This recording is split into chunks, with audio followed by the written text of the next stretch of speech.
හෙට ඉඳන් මම මේ කියන ටික පුරුදු වෙන්න. කාටවත් කුණුහරුපෙන් කතා කරන්න එපා. කාටවත් තෝ කියලා කියන්න එපා.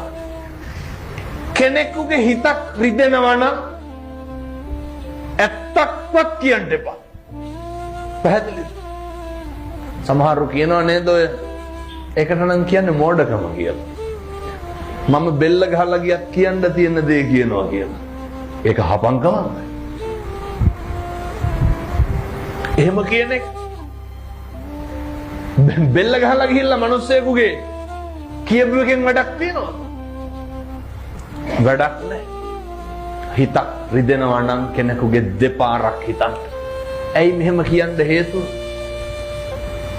මරණ මංචකේ එළවයි මෙලවයි දෝලණය වෙනකොට මොකක්ද මතක් වෙන්න ඕන?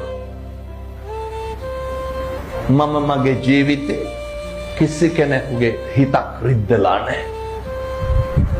මම කාටවත් තෝ කියලා කතා කරලා නැහැ.